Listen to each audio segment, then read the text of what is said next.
السلام عليكم ورحمة الله وبركاته. معاكم أبو مصطفى من قناتكم فيروس كلاب القاهرة. تحياتي ليكم، تحياتي الناس المشتركة معايا القناة، تحياتي لجميع مربين الكلاب وغاة الكلاب في مصر والوطن العربي. تحياتي للجميع، يا رب تكونوا بخير. يعني رجعنا لكم من جديد بفيديو جديد.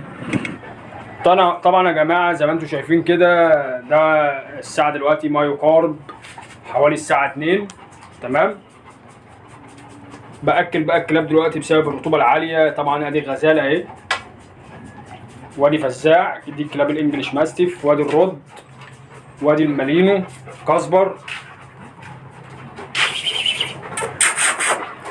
فايتر ادي فزاعه يا جماعه. بس سوسكا وكراش وفريسكا الرد. بس بقى عيب، تعالى خد يا فايتر. هاكلهم انا دلوقتي، هنشوف وهم بياكلوا بقى الاكل بتاعهم. طبعا الجو الحر يا جماعه بيبتدي يخلي الكلاب تتآنف. يعني الجو الحر بيخلي الكلاب انفه.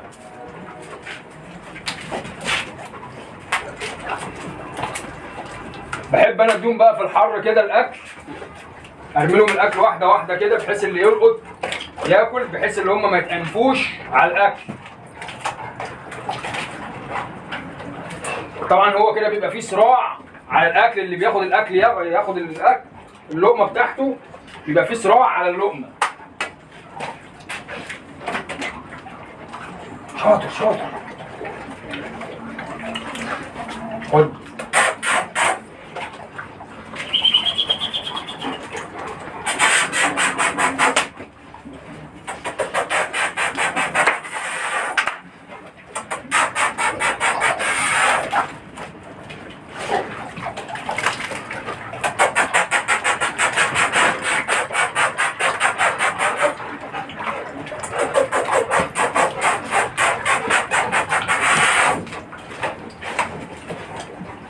طبعا انا عاوز اللي انا اخليهم اللي هم ياكلوا ما يتنفوش، لان بسبب الجو الحر طبعا زي ما انتم شايفين. ده اللي انا عايزه بقى، ده اللي انا عايزه. هو الكلب ياكل كده، اللي هو يبتدي اللي هو عاوز ياكل حتى غصب عنه كده. انا بديله اثاره للاكل، بدي اثاره للاكل نفسه. لو انت عندك مجموعه الكلاب وانفه في الاكل، اعمل معاهم كده هياكلوا. بص، وشد كده الاكل من الكلب كده، حسسه ان انت هتاخد منه الاكل. بص، ده اللي احنا عايزينه، هو ده. كل كلب ياكل من التاني ويشد من التاني. انما لو ساعة الرطوبة العالية والحاجات دي، تلاقي الكلاب حاطط لها الاكل مش هتاكل، او اللي هيقعد يتآنف مش عارف ايه. طبعا دي اكل لحوم من المجزر اهو، زي ما انتم شايفين كده يا جماعه اهو. ده اللي انا عايزه اهو، ده اللي انا عايزه. اللي يتآنف التاني هياكل، يجي المرة الجاية يقوم واكل اهو. وده كاسبر.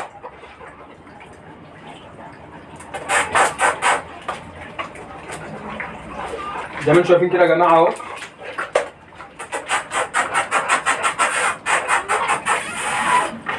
اهو ايوه، الشخره دي كده على الاكل، دي اللي انا عايزها.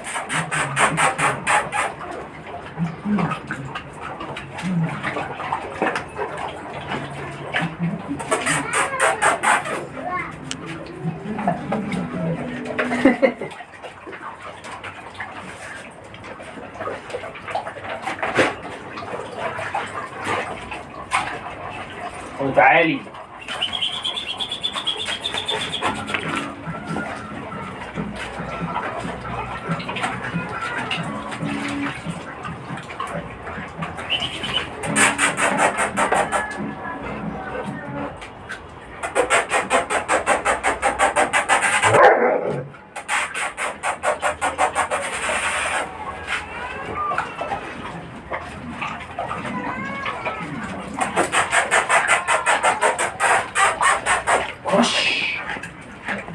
اصبر.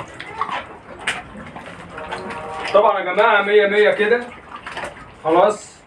كل كلب يتغذى كويس وملا بطنه، لان زي ما احنا قلنا القطعه الواحده ما تعادل الكيلو، نص كيلو الا ربع، يعني حاجات بتبقى قطع كبيره. وانا شايف كده خلاص اللي هو فايتر. فايتر. انا كده شايف ان الكلاب الحمد لله اتعشت كده 100 100. اعمل كده في الصيف، وخاصة لما تكون الرطوبة عالية، بحيث ان انت ما تهلكش الاكل في الارض وترجع تلمه وترجع ترميه والكلام ده كله. لا، حسيت خلاص ان الكلاب شبعت يبقى خلاص ما تديهاش.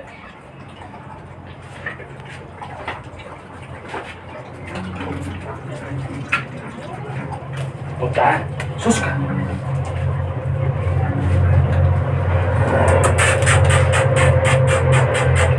عشا كله ملا بطنه. خلاص الحتتين 3 دول بس اللي انا هلمهم من الارض واغسلهم واحطهم تاني في الاكل واشيل بقى تاني في الفريزر لتاني يوم عادي. يبقى انا كده ما هدرتش الاكل بس عيب. يا رب يكون الفيديو عجبكم زي ما انتم شايفين. شاطر كزبر، تعالى تعالى خش. قومي يلا قومي تعالي يلا شاطر. برافو برافو برافو برافو برافو شاطر. يا رب يكون الفيديو عجبكم يا جماعه. يا ريت يا جماعه بعد اذنكم يبقى في دعم اكتر واكتر، نشير على قد ما تقدر مش هتستخسر حاجه. وفي نفس الوقت يا جماعه عشان الناس كلها تستفاد بالمعلومه والفيديوهات اللي احنا بنعملها، انتظروا فيديوهات كتيره جدا جدا الايام الجايه ان شاء الله، مره كلها معلومات كويسه جدا في مجال الكلاب. اي حد عايز اي حاجه يكتب لي السؤال بتاعه في التعليقات، هجاوب عليه ان شاء الله بامر الله. هرد عليك في الحلقه او هرد عليك في نفس التوقيت على حسب ما الدنيا تكون معانا ايه. ويا رب الفيديو يكون عجبكم. ويا ريت يا جماعه نكتر من النقاط عشان الناس كلها تستفاد والفيديو ينتشر، وفعل زر الجرس عشان انت اول واحد ينزل لك الفيديوهات الجديده اللي احنا هننزلها ان شاء الله. لحد الجاي اشوفكم على خير، والسلام عليكم ورحمه الله وبركاته.